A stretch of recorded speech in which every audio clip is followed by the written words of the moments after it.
नमस्कार दोस्तों, आज हम लोग एक कुंडली की विवेचना करेंगे और प्रश्न है कि क्या इस जातक को मेल चाइल्ड होगा या नहीं होगा।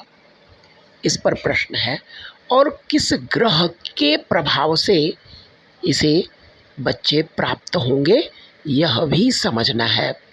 तो कुंडली में देखिए कि पंचम भाव का स्वामी लग्न कुंडली में पंचम भाव का स्वामी अपने से 12 में गया है और द्वितीय भाव के स्वामी के साथ युति में है। 12वां भाव का जो स्वामी बनता है वह लग्न में उपस्थित है बुध ग्रह। अब यहाँ पर यह देखना है कि पंचम भाव पर क्या किसी ग्रह की दृष्टि है, तो पंचम भाव पर शुक्र ग्रह की दृष्टि है और किसी भी ग्रह की दृष्टि नहीं है।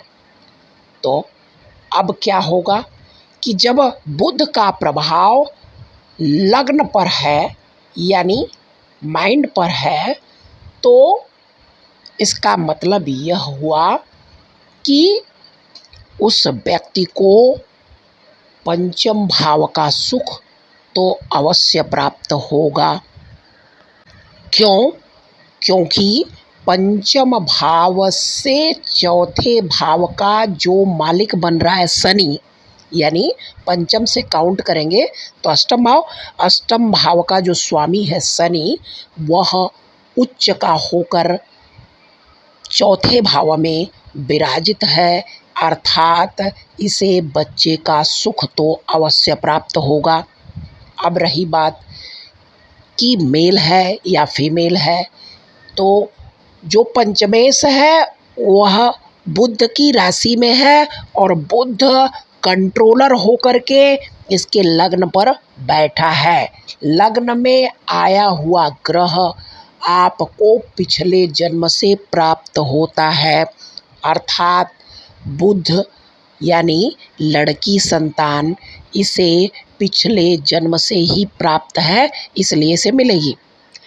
अब हमें मेल चाइल्ड को ढूंढना है, तो इसे देखने के लिए सप्तमांसा कुंडली को खोलना पड़ेगा, देखना पड़ेगा।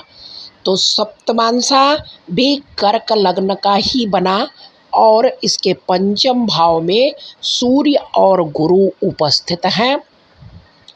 इसके अलावा जो आपका शुक्र है वह मकर राशि में उपस्थित है।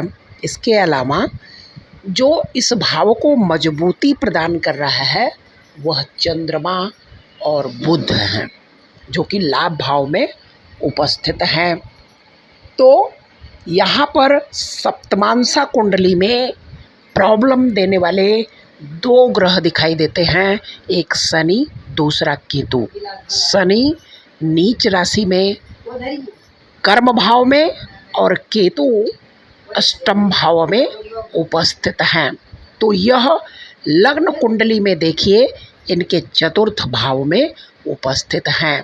तो इस व्यक्ति को बच्चों से रिलेटेड प्रॉब्लम में शनि और केतु ग्रह दोनों ही इसको प्रॉब्लम खड़ी कर रहे हैं। तो अगर यह शनि और केतु से संबंधित प्रॉब्लम को सॉल्व करते हैं तो इनके जीवन में बच्चों से रिलेटेड प्रॉब्लम सॉल्व हो जाएगी। आज की कुंडली विश्लेषण यहीं पर हम लोग समाप्त करते हैं। मिलेंगे कल अन्य विषय पर।